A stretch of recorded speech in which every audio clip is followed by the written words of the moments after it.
Assalamualaikum warahmatullahi wabarakatuh. Jumpa lagi bersama saya Muhammad Ilyas hanya di channel kesayangan Anda Cigebang hari ini. Magot atau belatung dalam bahasa kita.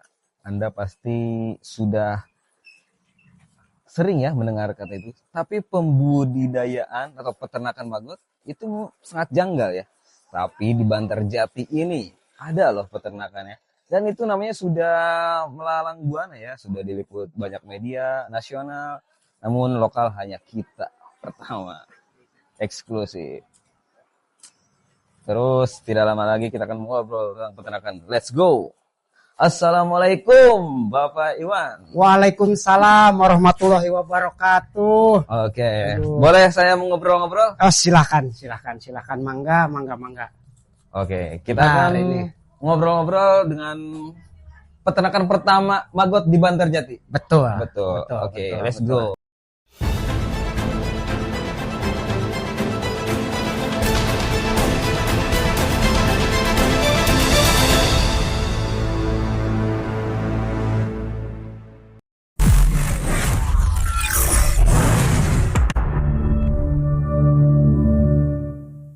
Selamat siang Pak Iwan. Selamat siang. Sehat hari ini? Alhamdulillah sehat. Iya, di minggu yang seharusnya santai tapi diganggu nih oleh.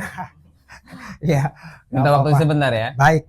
Silakan. Baik, perkenalkan Pak, saya Muhammad Ilyas dan ada teman saya Muhammad Sandi. Ya. Ini kita dari Cigebang hari ini Pak, Ya. itu Bantarjati punya. Waduh, mantap. Ya. Sebelumnya belum pernah diliput Belum. YouTube. Ya, belum ada liputan. Kalau dari media televisi udah gitu. Kalau untuk YouTube belum ada. Belum ada ya? Iya. Baru kali ini. Ini pertama perdana. Perdana The best, coy. the best. Jadi bisa diperkenalkan dulu Pak Iwan itu apa backgroundnya seperti apa nih? Ya kalau saya tipikalnya orangnya pekerja keras, sosialisasi gitu. Apa ya? Saya sebenarnya penggiat lingkungan. Gitu. Oke, Saya penggiat lingkungan, pengelolaan sampah organik, ya. gitu, yang melalui diurai oleh Magot BSF.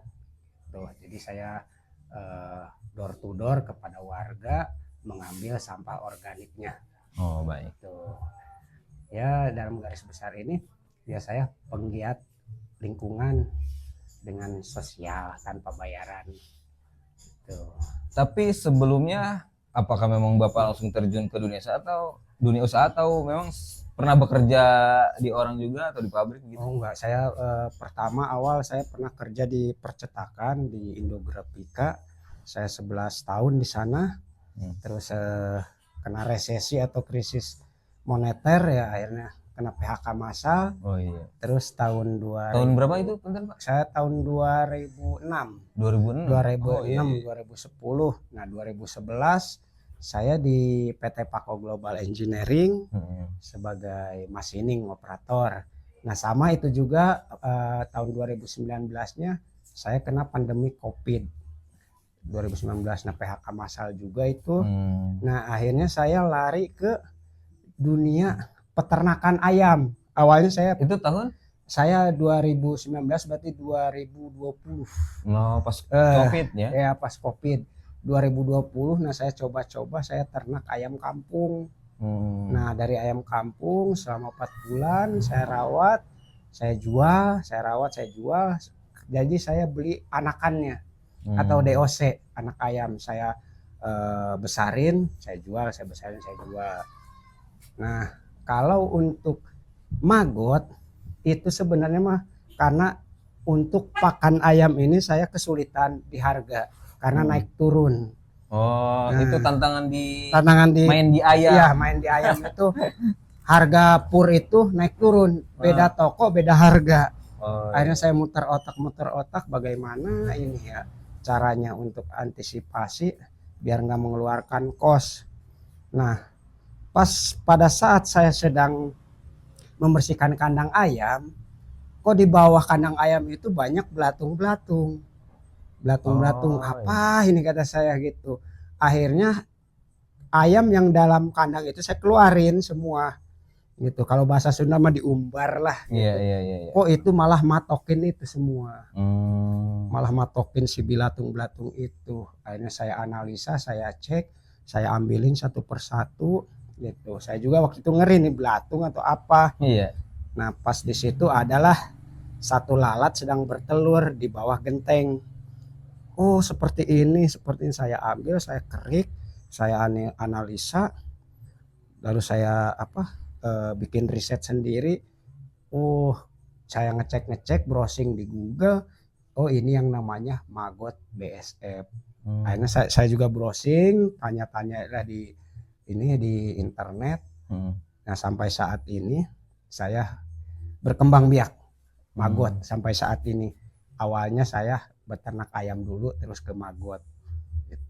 Itu 2000 apa? Main di ayam, kita sebutnya main di ayam berapa tahun? Main di ayam saya berarti 2019 2020 akhir. Oh, berarti setahun doang ya? Setahun doang. Terus Bapak melihat tuh ada apa ini? Ada peluang. Ada peluang. Akhirnya kan Bapak searching sendiri. Mandiri ya? Saya searching sendiri, saya eksperimen sendiri juga, pakannya apa. Kata saya, waduh, ini usaha yang sangat menguntungkan. Karena apa? Sumber pakan untuk maggot itu cuman sampah organik. Iya. Nggak beli lagi. Iya. Sampah organik dibuang sama masyarakat. Saya ambil buat pakan. Terus si maggotnya saya jadiin pakan alternatif. Ya buat pakan ayam juga, itu ayam kampung. Gitu. Iya. Jadi siklusnya saya ternak maggot untuk pakan alternatif ayam. Gitu. Alhamdulillah sampai saat ini beternak ayam masih gitu. Cuman nanti kedepannya saya juga mau mencoba beternak ikan lele. Karena kan bisa itu digunakan untuk pakan ikan lele. Karena keterbatasan lahan jadi belum bisa saya realisasikan. Jadi fokus ke maggot dulu. maggot. Sebelum kita jauh ke maggot, ini maggot itu apa sih sebenarnya? Sebuah larva, sebuah telur atau apa? Maggot adalah makhluk ciptaan Tuhan. Masya Allah. Yang sangat bermanfaat untuk umat manusia. Amin. Yaitu apa? Sebagai solusi pengurai sampah organik nomor 1 di dunia. Gitu. Karena selain daripada itu tidak ada lagi. Contoh seperti cacing. Kalau cacing tanah itu dia mengurai sampah pada saat becek. Pakannya becek. Tapi kalau maggot BSF ini mau kering sampahnya, mau basah, mau lembab, dia makan terus. Ini bedanya maggot dengan larva belatung yang lain?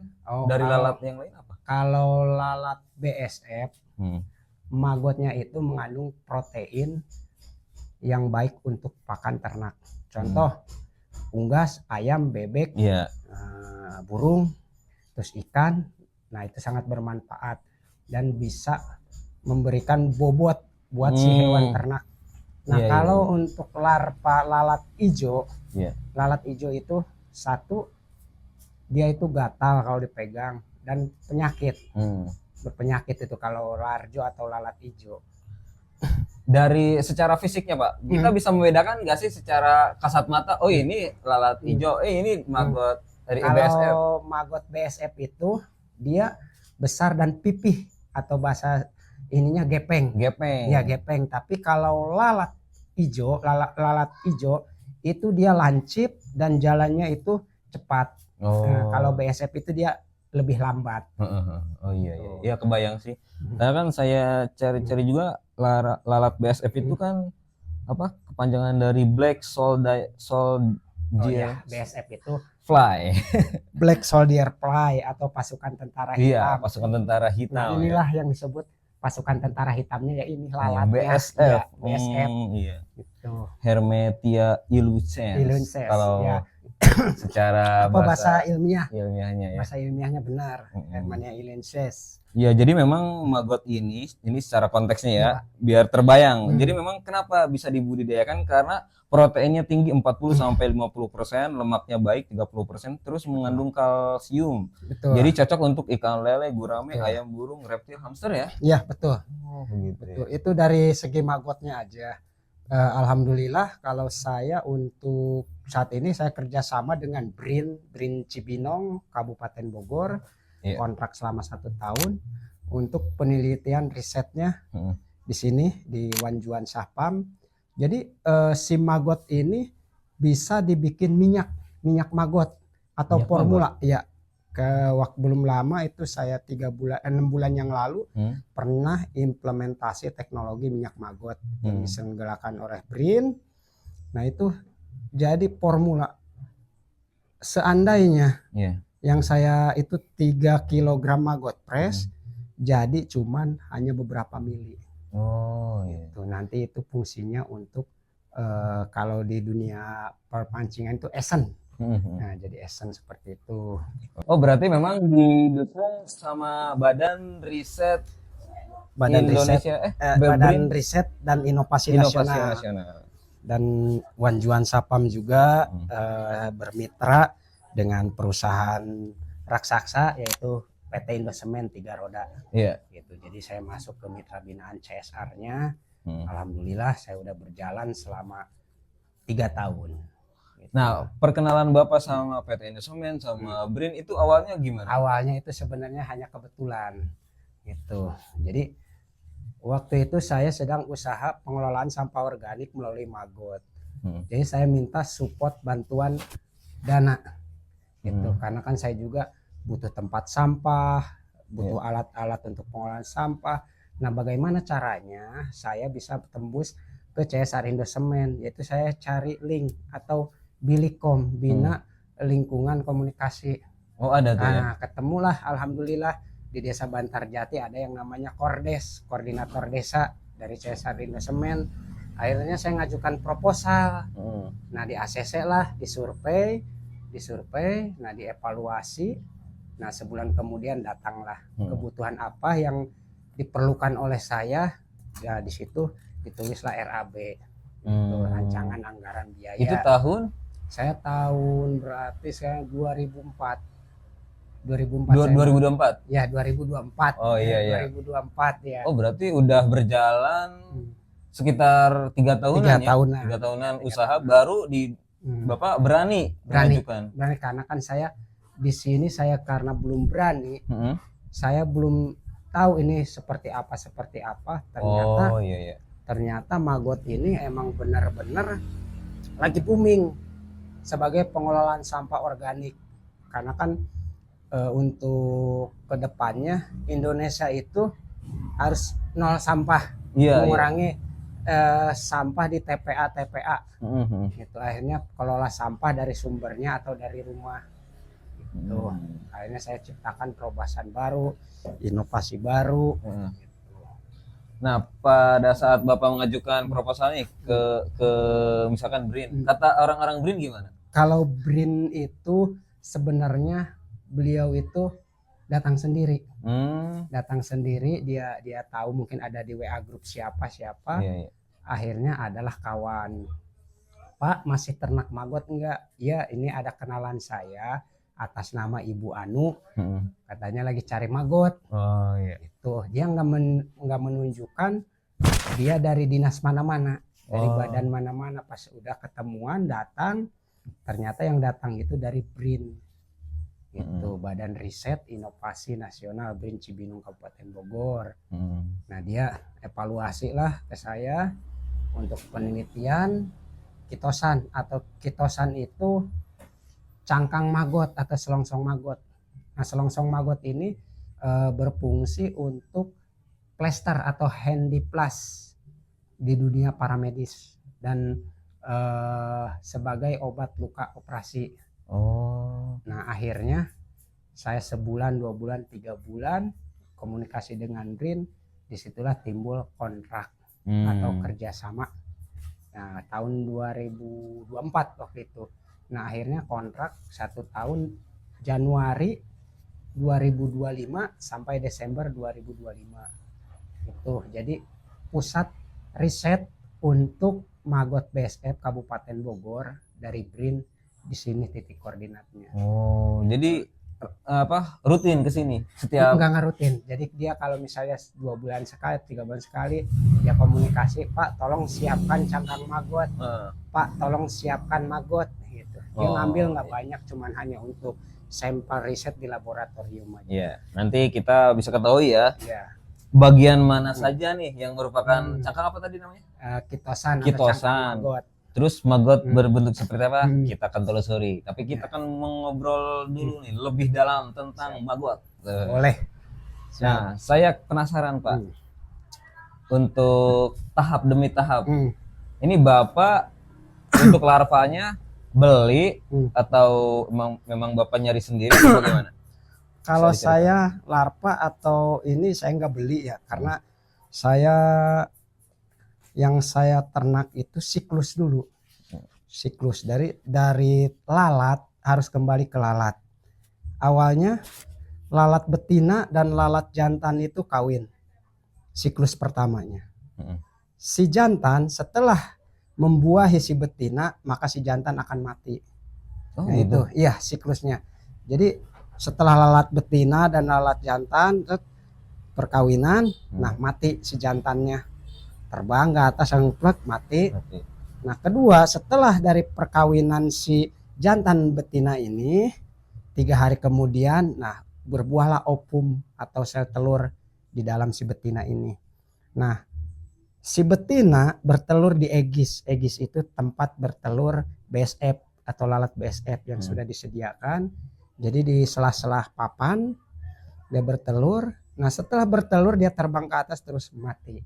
Oh gitu. Iya, jadi prosesnya untuk lalat BSF ini tugasnya adalah hanya kawin dan bertelur. Untuk jantan berarti kawin, untuk betina bertelur. Dan makanannya pun tidak repot, cukup air putih aja. Air putih saja ya. Air putih disemprot-semprot kayak gitu. Jadi tugasnya cuman setelah dari itu hanya 2 minggu. Usia jadi lalat itu cuma 2 minggu. Ini pengetahuan seperti ini Bapak dapat dari mana? Saya pengetahuan seperti ini karena saya eksperimen sendiri di kandang maggot sendiri sampai begadang. Saya teliti perilaku lalat seperti apa, perilaku maggot seperti apa, makanannya apa, termasuk hama dan predator atau musuh buat si maggot ini apa, musuh untuk si lalat ini apa. Akhirnya ketemu semua. Dan saya berarti tinggal protek yang saya tingkatkan atau pencegahan dari semua hama tersebut. Tadi prosesnya baru bertelur. Di situ. Nah dari bertelur, setelah bertelur saya ambil di papan itu, saya ambil, saya kerik di papan egis. Nah ngambilnya itu harus malam karena kalau siang hari itu masih aktif, lalatnya masih berterbangan gitu. Jadi kalau posisi malam dia tidur gitu. Nah saya ambil, saya kasih alas tisu. Nah setelah itu saya timbang berapa pendapatan hari ini. Jadi hitungan kami itu gram. Gitu, gram. Misalnya untuk hari ini saya dapat 10 gram, mungkin besok bisa 15 gram gitu. Jadi setiap kami ambil telurnya itu selalu kami timbang. Nah 1 gram itu berapa telur kira-kira? 1 gram. Kalau 1 gram berapa telur? Karena saya tidak ngitung ya, karena itu sangat mikro sekali gitu, sangat minim harus. Iya. Jadi kita bahkan Brin pun belum bisa. Belum. Ya? Jadi kita tolong Brin ya hitung. Jadi kita hitungannya 1 gram itu dapat berapa kilo hasilnya. Iya. Jadi 1 gram bisa menghasilkan 2 kilo atau 1 kilo. Wow. Maggot press itu, tapi kita bisa hitung dari tingkat kematian juga. Gitu. Berapa persen Pak kematian? Kematian 70-30. 30 kematian, 70 hidup. Karena apa? Kalau kurang pakan si maggot ini kanibal, makan kawan sendiri. Gitu. Karena maggot ini kan dalamnya mengandung zat protein. Gitu. Kalau dipecah itu, kalau dipotong itu dia kan ada cairan putihnya. Oh ya. Gitu. Jadi setelah ditimbang nih, itu namanya jadi menetasnya berapa lama? Setelah saya timbang dari mesin timbangan gram, saya taruh di tempat pembibitan. Nah, pembibitan maggot, saya taruh di tisu. Nah, untuk bahan dasar pakan si baby maggot nanti atau si calon bayi dari telur ini maka akan tumbuh larva. Nah, di bawahnya saya kasih dedak. Dedak. Iya, dedak atau huut dalam bahasa. Kalau di Norwegia huut. Iya. Diaduk kasih air. Nah, nanti dikasih kawat ram sebagai apa? Sebagai spasi atau jarak. Jangan sampai si telur ini jatuh ke pakan yang basah. Kalau jatuh ke pakan yang basah, telur aja kalau misalnya kena air aja tidak akan menetas. Jadi harus benar-benar kering ya, Pak? Ya, harus kering. Harus ada jarak spasi, dikasih ram. Nah, setelah itu usia 3 hari maka akan menetas. Akan menetas itu. Dia dengan sendirinya maka jatuhlah nanti si baby maggot larva kecil itu ke dalam dedak yang sudah dikasih air di bawahnya. Nah, itu usia 3 hari bertelur sampai 8 hari. 8 hari. Cukup singkat ya? Iya, 8 hari. Nah, setelah 8 hari maka jadilah baby maggot itu. Nah, usia setelah 15 hari baru bisa dikasih pakan berat. Apa tuh? Pakan berat itu seperti limbah buah-buahan, limbah SOD, atau sisa olahan dapur, atau catering, itu bisa semua. Itu. Terkecuali pakan yang tidak bisa diurai itu seperti kulit salak, tidak bisa. Terus apa namanya, biji salak tidak. Itu jadi harus digiling dulu si sampahnya menjadi pasta di mesin cacah. Gitu, mesin giling atau pembubur sampah. Jadi kalau kulit durian bisa asal harus digiling dulu. Digiling dulu. Kalau misalnya untuk gabrugan seperti gitu masih lama. Masih lama. Jadi kalau untuk buah-buahan pun jangan kita kasih makan secara gelondongan. Iya, masih fresh. Masih fresh karena apa? Satu, kita harus fermentasi dulu si sampah ini. Kasih EM4 atau molase ditambah itu. Nah, setelah layu baru kasih ke maggot. Kalau masih fresh lama terurai. Gitu. Nah, setelah itu setelah sampah dimakan si maggot, maka si maggot akan berebutan pakan itu. Nah, kalau sudah pada tingkat fase 21 hari atau sampai 22 hari, si maggot ini akan tumbuh yang coklat. Nah, yang coklat ini disebutnya prepupa. Berarti dia sudah cukup untuk menyimpan protein makanan. Nah, akhirnya dia melepaskan diri dari kerumunan itu. Nanjaklah ke tempat migrasi atau mengasingkan diri dari kerumunan sampah tersebut. Karena sudah tidak mau makan. Sudah cukup dia menyimpan makanan proteinnya ini dalam tubuh sampai fase ke tapak atau fase ke kepompong. Nah, udah nanjak ke migrasi, masuklah ke ruangan migrasi, jadilah pupa. Itu udah gak makan lagi berarti? Udah gak makan. Kalau yang masih coklat, yang masih putih itu masih bisa makan. Tapi kalau yang coklat itu nggak mau makan. Yang di sini? Iya. Ya, seperti itu kan udah banyak yang coklat itu udah nggak mau makan. Jadi dia udah tahu saya cukup umurnya di usia seperti ini. Gitu. Makanya umur maggot itu antara 40 hari dan 42 hari. Tidak kurang, tidak lebih.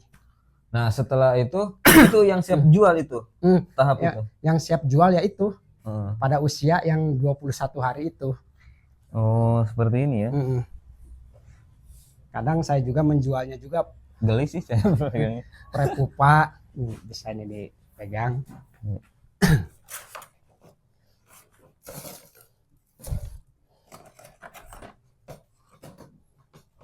Pakai pinset ya. Yang masih jalan-jalan berarti, Pak? Iya, itu namanya. Nah, ya itu. Nah, itu namanya prepupa. Ini yang umur? Ini umur 25 hari. 25 hari. Ini yang siap jual. Yang siap jual mas sebenarnya semua juga saya siap jual. Gitu. Dari larva, dari telur, gitu semuanya. Kalau untuk pakan? Kalau untuk pakan itu yang putih yang seperti putih. itu yang lagi makan sampah-sampah nasi itu. Oh ini Yang ini putih. ya Pak? Nah, ya itu Ini untuk pakan. untuk pakan. Nah, kalau ayam dikasih pakan ini, walaupun ayam liar, kita giniin aja pegang ini, maka akan nurut. Ayam liar kalau kan menakal lah, ayam nakal ya, kasih pakan itu jadi lindek atau nurut. Jadi lindek ya? Oh bisa gitu ya? Makanya saya kalau mau nangkap, kalau mau iseng mah banyak kan itu. Ayam orang kasih gini nyamperin. Menarik. Nagih kalau bahasa nagih. Makan enak. Nah, untuk ini kan Bapak pasti ingin ada nilai usahanya juga kan? Bukan hanya peternakan. Satu dijualnya per kilo. Per kilo. Berapa? Kalau untuk maggot fresh saya jual dengan harga 10.000 per kilo. Kalau untuk telur itu per gram. 1 gramnya 5.000. Kalau untuk telur BSF. Terus saya belum kebayang. Kira-kira 1 kilo itu plastik gimana? Bapak jual di kemasannya gimana? Enggak, ya kami ambil dari tempat biopon atau tempat maggot, kita timbang di sini. Ya kalau ngeri-ngeri sedap sih kalau yang ini mah. Gwik-gwik gitu. Timbangannya boleh lihat nggak? Kalau timbangan saya pakai timbangan elektrik. Elektrik biasa ya. Karena kan kalau ini kan sampai 500 gram ya. 500 gram kan setengah kilo. Nah seperti ini. Nanti ditimbang ya coy. Si maggot itu ditimbang ke sini. Nah, misal ini Bapak jual online juga gak sih? Kalau online di saya Shopee? enggak. Enggak. Jadi harus datang ke sini. Harus datang ke sini. Kenapa Pak? Karena satu, saya kan belum tahu tata cara menjual secara link gitu. Sebenarnya kalau saya ini ternak maggot dulu emang fokus kepada penjualan. Kalau saya sekarang ini fokus kepada pelatihan. Jadi saya buka di sini, saya buka kelas, yang ingin ternak maggot silahkan, saya terbuka. Bisa dihubungi ke nomor mana? Bisa disebutkan? Kalau misalnya mau belajar maggot dengan saya bisa datang ke Jalan Raya Bantar Jati, Kampung Bantar Kopo, RT 01 RW 05, Desa Bantar Jati, Kecamatan Kelapa Nunggal, Kabupaten Bogor. Patokannya arah Stasiun Nambo, Perapatan Kopo Lebak. Dan bisa dihubungi di nomor kontak saya ini di bawah 0838 0595 2476. Sekali lagi 0838 0595 2476. Terbuka untuk umum. Baik. Jadi memang awalnya Bapak memang niatnya jual gitu. Tapi sekarang mah udah buka kelas. Kelas ya. Bahkan saya udah banyak menciptakan plasma atau jaringan. Awalnya belajar sampai infrastruktur pembuatan kandang maggot saya yang bikin. Gitu, dari nol sampai bisa punya kandang maggot, kandang lalat saya ngajarin. Berarti memang standarnya harus begini ya? Ya, standarnya harus seperti ini. Dan dalam beternak apapun, contoh ternak maggot, sumber pakan itu harus utama. Dari mana sumber pakannya? Gitu. Mau ternak kambing kita harus punya sumber pakan rumput dari mana. Kalau maggot sih banyak, selama manusia masih pada hidup banyak sampah organik yang dibuang cuma-cuma. Kalau saya manfaatkan, makanya ubah sampah jadi berkah. Gitu. Itu tagline-nya ya, ubah sampah jadi berkah. Ubah sampah jadi berkah. Nah, jadi untuk mengerucutkan lagi manfaat dari maggot ini apa saja, bisa disebutkan Pak? Manfaat budidaya maggot, satu, untuk mengurangi sampah organik dapur. Ya, satu itu untuk pengurai sampah organik dapur atau sampah organik dari sumbernya, dari rumah. Kedua, sebagai pakan alternatif pengganti pelet dan pur. Nah, ketiga, sebagai pakan atau sebenarnya kalau di negara Belanda itu sudah dibikin cemilan ya, kayak keripik udang gitu. Kalau di Belanda, karena apa? Saya pernah dibawakan waktu itu sama tim riset. Ya inilah maggot dari Belanda. Saya kaget kan, udah dibikin keripik. Tapi kalau di Indonesia kan belum ada halal MUI. Iya. Belum ada dasar hukumnya Iya. apakah ini Iya, halal atau haram ya. haram gitu. Kalau di Belanda kan Pak Wah, berat. wah. Nah, terus yang terakhir bisa menambah penghasilan ekonomi kita. Benar. Karena apa? Ternak maggot itu nggak ribet sebenarnya. Nggak perlu kita beli pakan, banyak pakan. Asal kita jeli, wah ini banyak nih limbah buah-buahan di sini. Gitu. Pakannya sebenarnya itu. Dan kalau misalnya ingin lebih cepat lagi, ya kita dengan cara pelihara ayam, kita kasih pakan maggot, ya ayamnya itulah yang kita jual. Gitu. Jadi untuk saat ini ada produk turunan nggak dari usaha Bapak ini? Apakah usaha lain? Kalau saya produk-produk saya banyak lah gitu. Selain saya maggot juga, saya usaha di bidang apa namanya pembuatan lubang biopori untuk resapan air hujan. Itu saya kami produksi juga, saya cetak juga di sini. Terus apa pelatihan gitu ya, pelatihan saya kalau pelatihan bisa di audensi lah gitu. Alhamdulillah saya selama ternak maggot juga udah beberapa kali dipanggil oleh DLH sebagai narasumber. DLH itu Dinas Lingkungan Hidup ya. Dinas Lingkungan Hidup. Pertama saya di Megamendung di Jimers Hotel, kedua di Ayuda Hotel, semua itu posisi di Kabupaten Bogor. Terus di Indosemen, CSR Indosemen itu di P4M. Terus saya di sekolahan-sekolahan, terus dari komunitas-komunitas juga gitu tentang pengelolaan sampah organik. Gitu. Cuman saya kalau sebut satu-satu lupa saya. Iya. Udah kebanyakan. Dokumentasi saya pun kadang-kadang udah malas saya bikin foto ini udah malas. Gitu. Jadi Bapak nggak punya akun YouTube ya? Hanya TikTok doang ya? Saya cuman TikTok. Nah, akun TikToknya itu ada namanya Wan Juan Sahpam. Oke, Wan Juan Sahpam ya. Wan Juan Sahpam.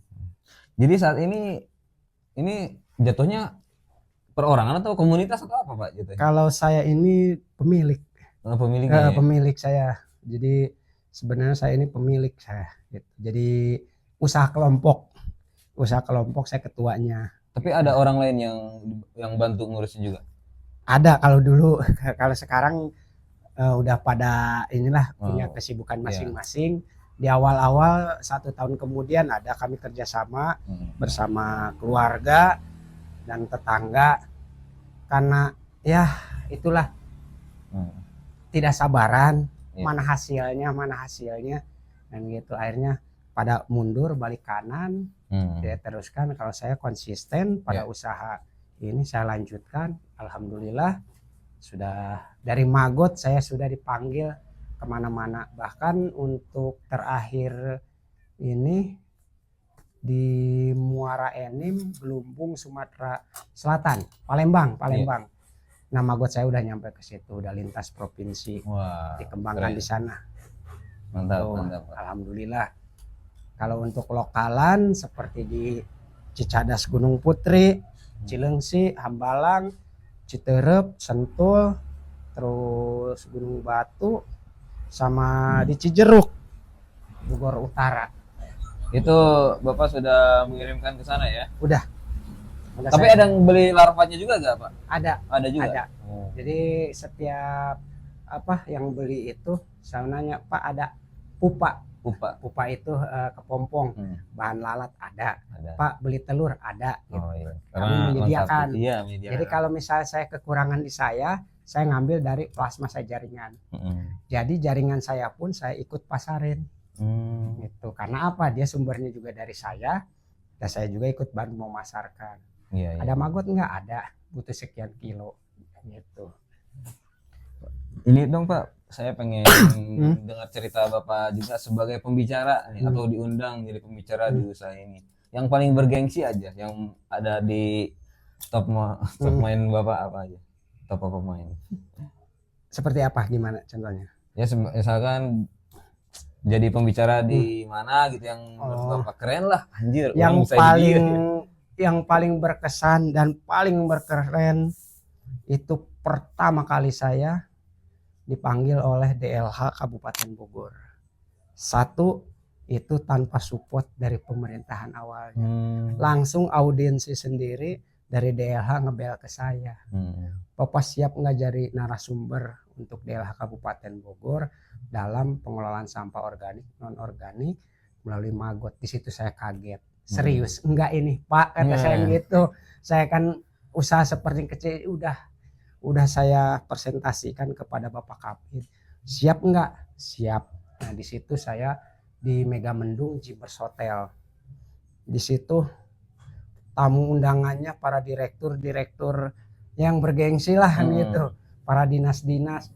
Nah di situ saya pengalaman pertama yang paling astagfirullahaladzim, dari Magot aja bisa naik ke meja tamu. Iya, meja tamu. Pada Bilatung yang orang pandang sebelah mata. Disitulah saya alhamdulillah dari pemerintahan setempat juga waktu itu hadir.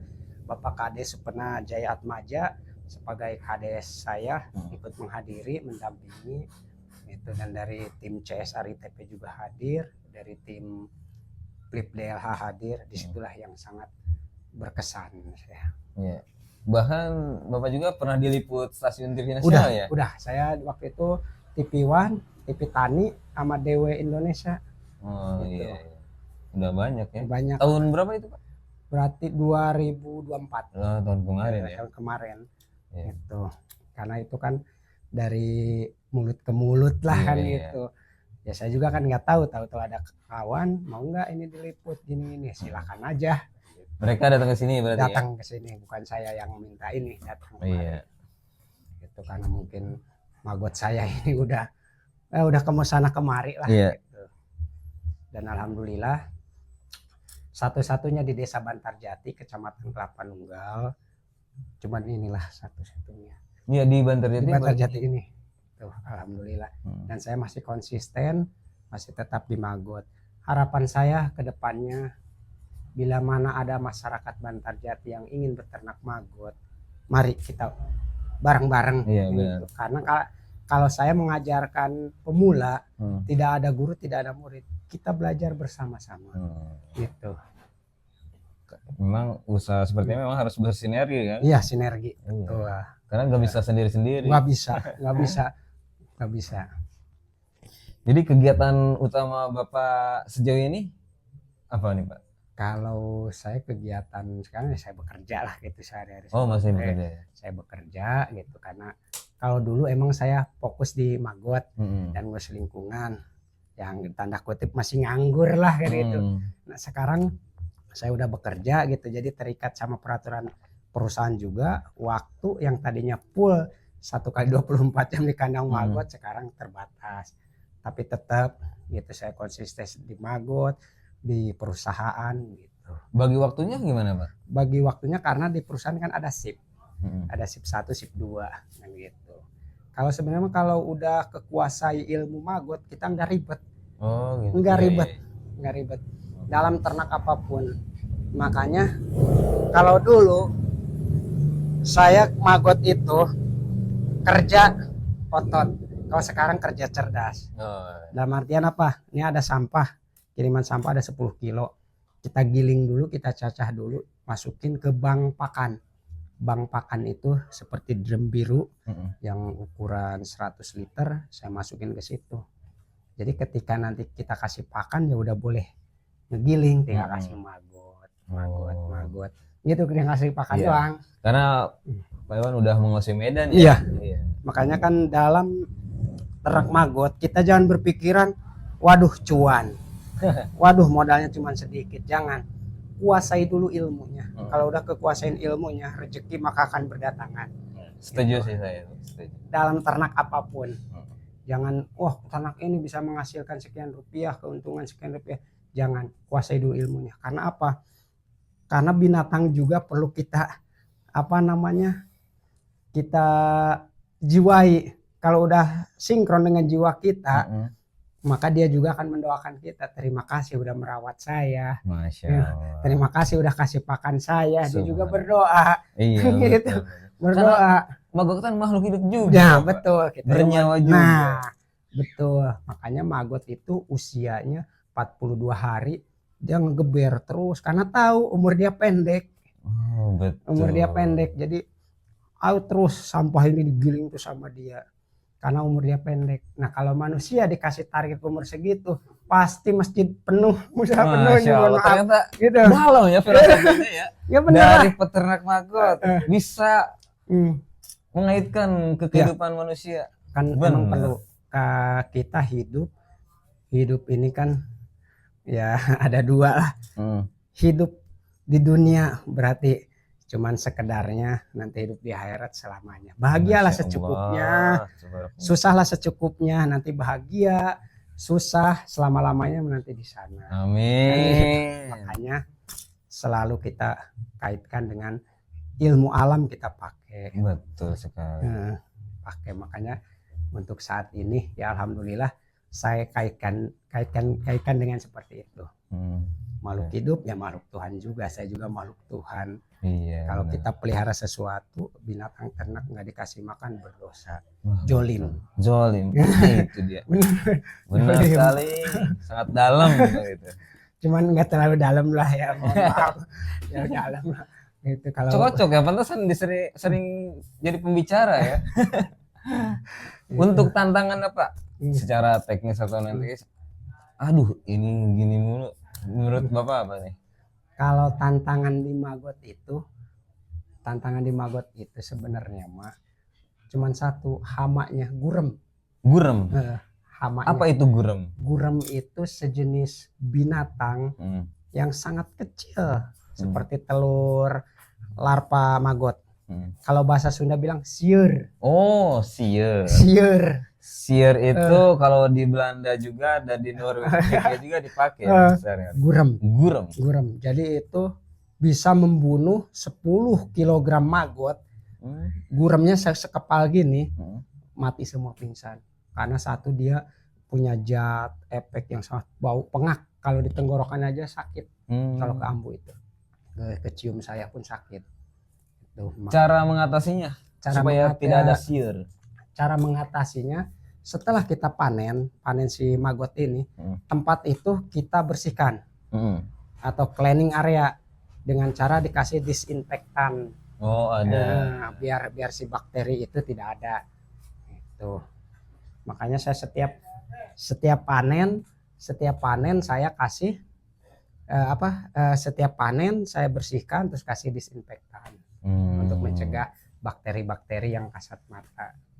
Nah, kalau kita berbicara pasar nih Pak, menurut Bapak nih, peluang pasar maggot di mana ya? Di Bogor atau lingkup kecil dulu bagaimana? Melihat peluang tersebut. Maaf. Ya, minum dulu. Oke, siap. Terus. Kalau sementara ini untuk pemasaran skala besar, saya masih memenuhi pasar lokal. Contoh, maggot ini sebenarnya kalau di dunia mancing mania, itu sebagai umpan pengganti kroto.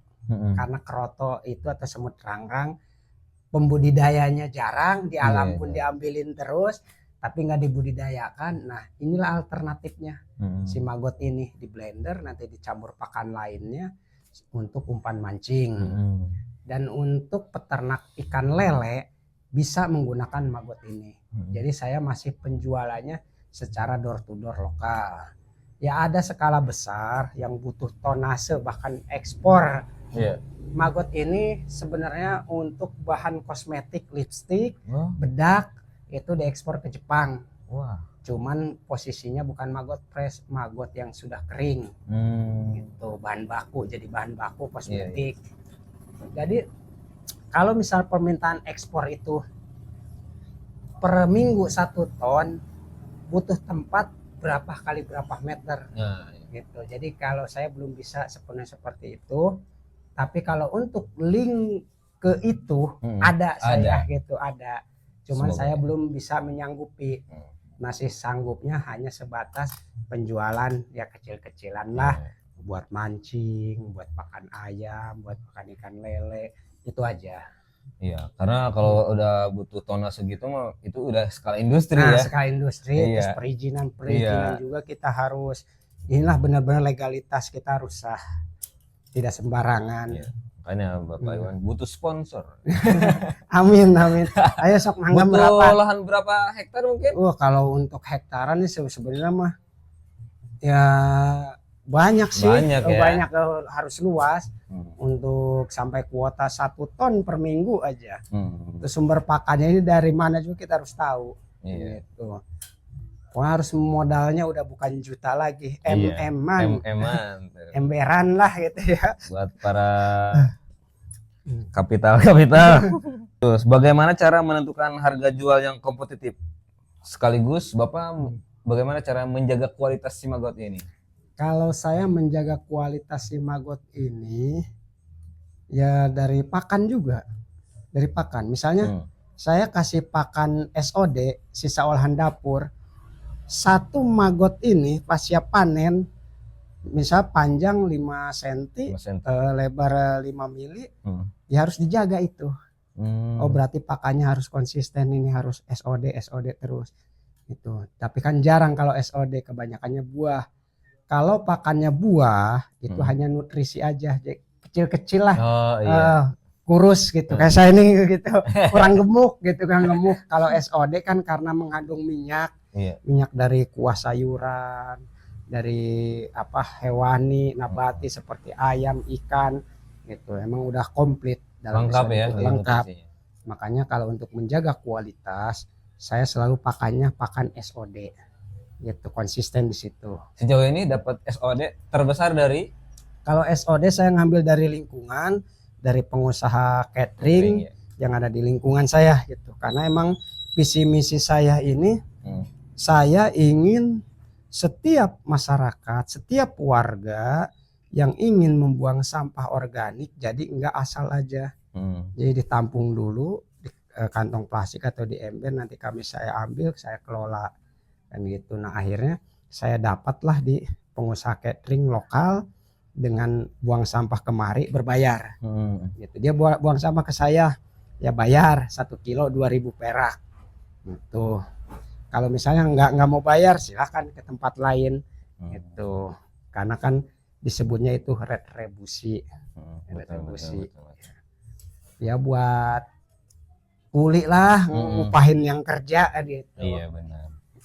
Sebenarnya kalau udah berjalan MBG nih Pak, di lingkungan kita, di setiap sekolah, itu potensi besar tuh SOD itu sebenarnya ya. Emang betul. MBG ini saya berarti 1 tahun yang lalu ada tawaran itu. Sempat ada? Ada. Tawaran itu besar sekali. Berapa? Saya minta 1 rit 700.000 sekali ngirim itu. Cuman kan belum ada ke saya lagi, belum ada kelanjutan karena posisinya di Cibinong. Kalau di sini belum ada ya? Kalau di sini belum ada, MBG belum ada. Kalau misalnya ada, terus kita bisa kolaborasi, terus MOU, bagaimana pengelolaannya, saya siap. Gitu, pengelolaan MBG-nya.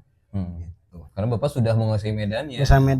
Bahkan harapan saya, 1 desa Bantarjati ini setiap RW harus punya pengelolaan sampah untuk masyarakat.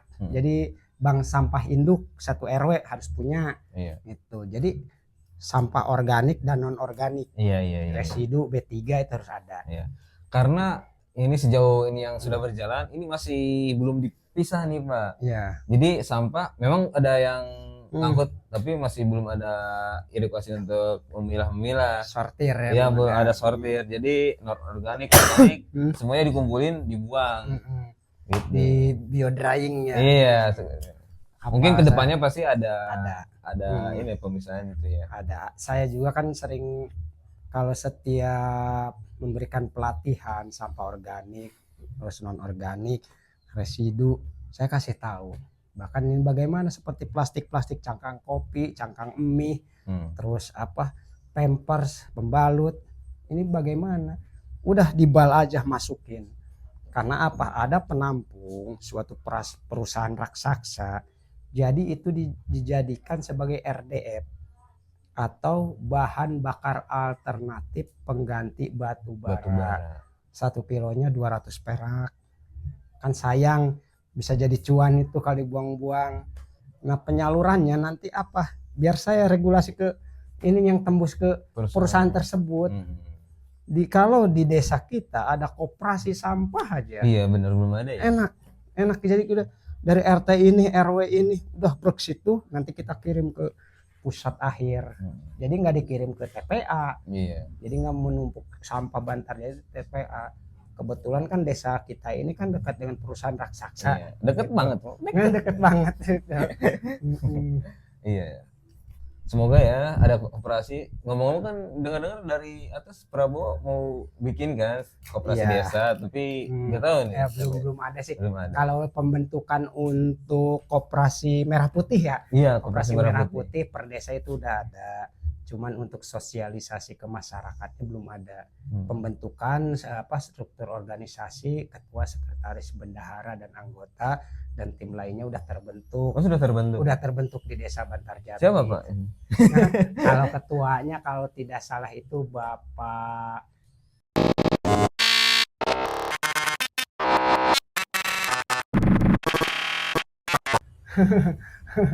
itu ketuanya, ketua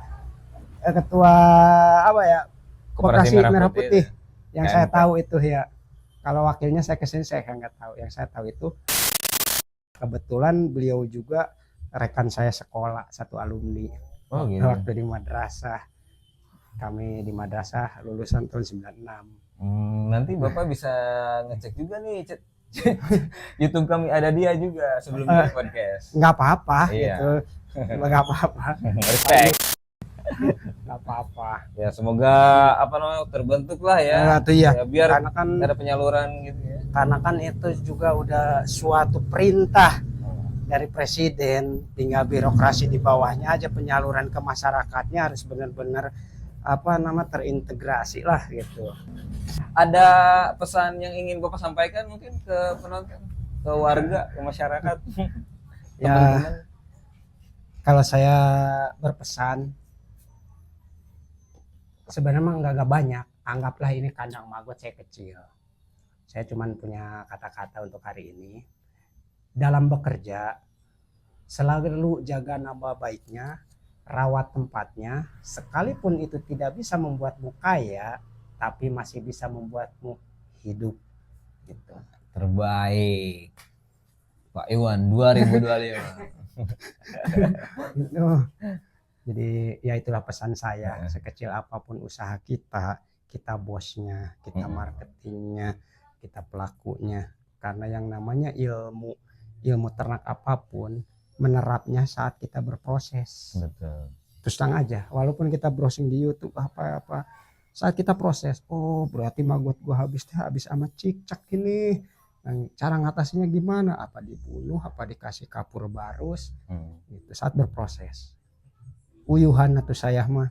Iya. Tanya belajar kita mandiri, benar-benar mandiri. Ya, Pak? Saya Pemdes ngaku saya. Pas saya naik ke Haji Mers Hotel dipanggil jadi narasumber, DLH. Baru tahu ternyata si Iwan ini ya loh di Banten ya. Kok bisa naikin nama Pemdes? Seorang tukang parkir, misalkan tukang parkir, sok di perapatan apa meren, nya itu. Kok bisa menaikkan citra Desa Bantarjati? Pak Kades kaget. RT Iwan sih. Kumaha kagetna? Kumaha kagetna? Ya kagetnya sampai nangis. Ayam. Bahkan pada saat Pak Haji Mudin apa dulu saya hadir mana tanya ada Pak Haji Mudin, Pak kereta di Jimmer Hotel emang kepanggil RT Iwan gitu. Hadir waktu itu kan emang jeung MBG ongkoh programna gitu. Kades ceurik keluar ditanya ku Payadi kunaon Pak Kades ceurik, urang terharu ke RT Iwan sugan teh moal kitu. Seorang teh mau bisa ngomong lancar, sugan teh urang arek digogoreng Pemdes teh. Karena emang saya tidak dibantu sama sekali seperak pun di Pemdes gitu ya. Mohon maaf kembali lagi flashback ke Pilkades kemarin, saya kan bukan orang SJA. Iya. Gitu, beda pilihan lah. Beda pilihan politik. Beda pilihan politik gitu. Tapi jadi kan, saya nggak seperti itu. Rangkul KB. Patut dicontoh. Makanya aku saya ngomongkan, Pak, mari kita buktikan dengan kinerja saya sebagai masyarakat. Saya gituin. Naik akhirnya alhamdulillah. Jadinya lah diakui saya. Masya Allah. Diakui. Amun di tempel KB mah ya aya 30 mun sertifikat kan Oh tempatnya weh. Keren. Jadi ngeprint. Ini kalau yang mau lihat nih penghargaan yang sudah diterima Bapak Iwan sejauh ini ya. Kan pengen kayak gini teh, aduh. Dari bilatung yang dianggap menjijikan malah menghasilkan. Menghasilkan, alhamdulillahirabbil alamin. Alhamdulillah. Oke Pak, terima kasih sekali lagi untuk Siap. waktunya ya Pak, sudah mau disambangi oleh Cigebang hari Siap. ini ya Pak. Siap. Semoga usaha Bapak makin melejit, menaik ke atas. Amin ya Allah. Info saja, maggot Bapak lebih baik dari maggot Belanda. Betul ya?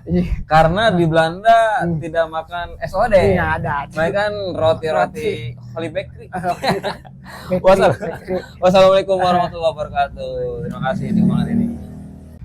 Kita jaga alam, Alam jaga kita. semen 3 roda, Kokoh terpercaya. Cigebang hari ini dokumentasikan sekitarmu. Bareng-bareng. Cigebang hari ini Dokumentasikan sekitarmu.